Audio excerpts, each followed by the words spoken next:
In June of 2025, Armenia's parliament moved to nationalize its sole electricity company, the Electricity Networks of Armenia, or the ENA. The move came after the company's owner, Russian-Armenian billionaire Samvel Karapetyan, was detained for remarks he made in an interview which authorities say amounted to calling for the violent overthrow of the government. The Minister of Infrastructure said the need to nationalize the electricity company was not related, citing high number of outages for which the ENA would be fined 12.5 billion Armenian drams by the end of the year. That's over $32.5 million US. And the Prime Minister Nikol Pashinyan alleged that the frequent power outages were used deliberately to stir up public discontent. But opposition parties were quick to accuse him of targeting a political opponent under the guise of infrastructure security. In this video, I'm going to attempt to answer the following questions. First, are nationalized power grids a common thing in the developed world? What happens when that changes? Then I want to take a closer look at the billionaire at the center of this controversy. Generous philanthropist or a Russian asset? And finally, with added context, we'll try to answer if the nationalization is really just about quality of service, or is it political? Or is there something else entirely behind it? Okay, so first let's take a look at how common nationalized electricity is in the developed world. As per tradition, I'll prioritize countries where most of the viewers of this channel are from, starting with the US, where the electric system is mostly private. Although there are far fewer private companies than public ones, the private ones tend to be much larger and serve the majority of the US population. How do they compare? According to a 2025 report, public customers in the US benefit from lower electricity bills, higher reliability, and direct financial contributions into their local communities compared to private customers. In 2020, an executive order signed by President Trump declared a national emergency, saying foreign adversaries are increasingly exploiting vulnerabilities in the US power system, which provides the electricity that supports our national defense. The order prohibits the acquisition of equipment from foreign adversaries. Remember this idea of securing critical infrastructure from foreign influence, because it's going to come up a lot in this video. The UK's electricity had been nationalized since World War II, but Margaret Thatcher's reforms in the 80s and 90s privatized virtually the entirety of the UK's energy sector, arguing it would cut costs and increase productivity. And how did that work out? While efficiency did increase initially as workforces were cut, energy bills did not fall as promised. In fact, between 1996 and 2018, energy bills increased by 50% in real terms, meaning that percentage is adjusted for inflation. The so-called Big Five companies, who now control 70% of the household energy market, most of them foreign, drove out the smaller local suppliers and kept the bills high. Then, during the 2021 energy crisis, large private energy firms on the brink of collapse were bailed out by the UK government to the tune of billions of pounds. Unsurprisingly, 66% of the UK population now supports re-nationalization of the country's energy. Germany's power grid is regionally fragmented and was mostly run by private companies, but the city of Hamburg was the first to purchase 100% stake in the grid company in 2014. And how did that work out? Outages declined from 12 minutes per customer per year to under 10 minutes, but reliability gains did come with higher costs. Prices in Hamburg rose faster than the German average. But perhaps the biggest changes that emerged have been in policy. Hamburg's now public company ramped up investments in a sustainable and smart grid to support renewables, which their predecessor had been slow to do. So generally, the Hamburg municipalization is seen as a popular victory and has started a wider trend in Germany, with a growing number of municipalities having taken electricity back into public hands. While we're on Germany, a different kind of energy nationalization occurred there in 2022. Following the Russian invasion of Ukraine, the Russian giant Gazprom abruptly tried to exit its ownership of critical infrastructure. Seeing this as a threat to national energy security, the German federal government stepped in and nationalized it. However, this is seen as a temporary measure to ensure energy security during a crisis, and the company is expected to be re-privatized by the end of 2028. state. Prior to 2015, Ontario's Hydro One was 100% owned by the provincial government. 80% of Ontarians believed their bills would increase if the company was privatized, but proponents of privatization argued that it would streamline operations and rates would ultimately go down. So by the end of 2017, Ontario had sold 53% of the company to institutional and public investors. How did that work out?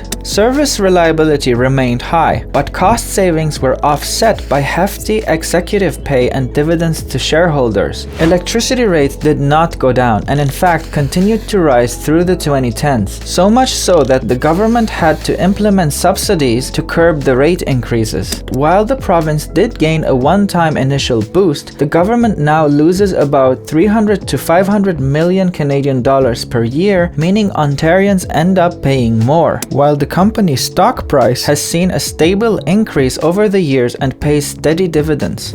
France has long had a nationalized electricity sector centered on Électricité de France. In the 2000s, France sold a minority of its shares on the market but maintained an 84% stake. In 2022, amid Europe's energy crisis, France decided to fully renationalize the EDF, citing the geopolitical situation and the need to ensure France's independence and energy sovereignty. And even though it was never meaningfully privatized, France today seems to be doubling down on nationalized electricity. Okay, so by now it's clear that nationalized electricity isn't that unusual, but Armenia's case seems to carry a personal weight with it. So let's take a look at the billionaire who owns the Armenian power grid, Samvel Karapetyan. Born in 1965 in northern Armenia, he earned a degree in mechanical engineering in Yerevan before moving to Russia in the early 90s. In 1997, he became president of a firm that provided services to Russian state company Gazprom. He then expanded into Moscow's real estate market, and in 1999 he established the Tashir Group. Over 2 decades, Tashir grew to contain around 200 companies across construction, real estate, energy, retail, and finance, and employs over 45,000 workers in Russia and beyond. One of these companies was the Electric Networks of Armenia, which was acquired in 2015. Forbes estimates his net worth to be $4.1 billion US,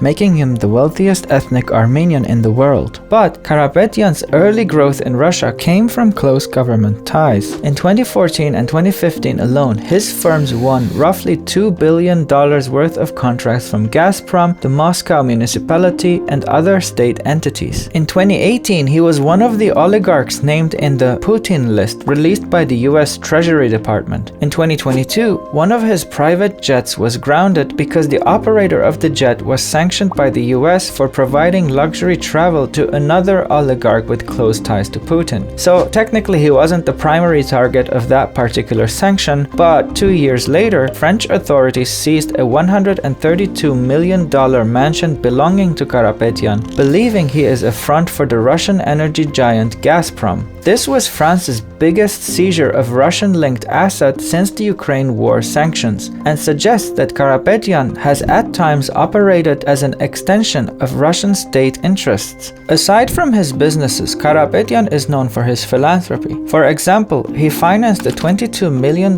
construction of a new hospital in Stepanakert. He is a major benefactor of the Armenian Church, having contributed to the renovation of the Echmiadzin Cathedral. In 2011, former President Serge Sarkisyan awarded him a medal for pro-Armenian activities, and he has received similar accolades from the church. Karapetyan portrays his investments in Armenia as patriotic support for his homeland, but skeptics point out that the Russian government encourages such investments to advance its interests in Armenia as they have been known to do elsewhere. The parallels are especially striking in neighboring Georgia, where Moscow sent Georgian-born oligarch Ivanishvili, who worked for years in Georgia's existing democratic system and built a controlling stake of political influence. And when the time was right, Ivanishvili revealed his cards and began advancing Russia's interests and weakening Western influence in the country. And we all know how that story ended. Check out my video on it for more. But back to Karapetyan. He often aligned with Kremlin-friendly actors. In late 2016, he became a strong backer of then Prime Minister Karen Karapetyan, a former Gazprom executive who was seen as Moscow's preferred figure in Yerevan. Despite the surnames, these two guys are not related. Even though Samvel does have an older brother whose name is Karen Karapetyan. There's too many Karapetyans in this story, I know, I'm sorry. Anyway, older brother Karapetyan was a member of parliament in former President Serge Sarkisyan's Republican Party. In 2020, Samvel Karapetyan posted bail for the ex-president Robert Kocharyan to be released from jail during his trial. Both of these former presidents are seen as pro-Russian. But for the most part, since the Velvet Revolution in Armenia, Samvel Karapetyan had mostly stayed out of politics, until recently when he made the now famous remarks amidst a growing feud between the Prime Minister and the Church, saying, "Since I have always stood with the Armenian Church and the Armenian people, I will be directly involved. If the politicians fail, then we will intervene in our own way." This remark was interpreted by authorities as usurpation of power, and the next day he was detained and charged. Karapetyan has denied any intent to overthrow the government, asserting that his remarks were misinterpreted. Since his arrest, he has ramped up his criticism of the government, claiming that they have completely dismantled the country's external security, ruined relations with its main ally, referring to Russia, and sold the public illusions of peace. He also criticized the EU monitoring mission in Armenia, saying, "The only defense left at our borders are binoculars in the hands of a few vague individuals." Pashinyan denied that the nationalization of ENA was a retaliation for Karapetyan's recent comments. In his defense, he has been calling out ENA's poor quality for some time, but now he's also alleging that the ENA had engineered power outages to undermine the government. He also said there was a high probability that certain circles in Russia are behind these hybrid operations. Karapetyan's arrest did trigger several harsh reactions from Russia. Kremlin propagandist Solovyov called the Armenian government corrupt, vile, worthless, and called Pashinyan a Turk. Kremlin spokesperson Dmitry Peskov and Russian Foreign Ministry spokeswoman Maria Zakharova also made comments saying Moscow was closely monitoring the situation and are prepared to support Karapetyan. In response, Armenia summoned the Russian ambassador and called their actions an interference in Armenian internal affairs and a threat to its sovereignty. So that's where we're at now, improving poor service or silencing an opponent. But what if the urgency to secure Armenia's power grid was driven by something else entirely? One that surprisingly nobody is talking about. You see, just weeks before the push to seize ENA, the Armenian government announced a landmark $500 million AI data center to be built in partnership with Nvidia. The AI Factory project, scheduled for 2026, will install thousands of Nvidia Blackwell GPUs in Armenia, making it the Caucasus' largest supercomputing hub. The Prime Minister called it the largest and most important tech investment of Armenia. He also expressed Armenia's readiness to provide the required energy supply for the project, up to 100 megawatts, noting that those calculations were built into the project from the start. That number, 100 megawatts, cannot be understated. Armenia's peak demand is 1,300 megawatts. A 100 megawatt data center would amount to 8% of Armenia's peak load. But crucially, Armenia does have the capacity to increase supply to about 3,000 megawatts with currently operable infrastructure. In other words, Armenia has an energy surplus. The other important piece of the puzzle is that the US does not allow exporting advanced AI hardware to just any country. In an interview with Rev Libaretyan, a VP at Nvidia, he confirms that they are not allowed to sell to China, for example, but they did get the green light for Armenia and that the US Department is supporting the initiative. To be clear though, there is no official statement tying the ENA nationalization to this Nvidia project. I just found it difficult to view these events as entirely separate, but either way, instability and external influence over a country's power grid would be a national security issue on its own. Adding the country's biggest tech investment to the equation just makes it a more critical concern.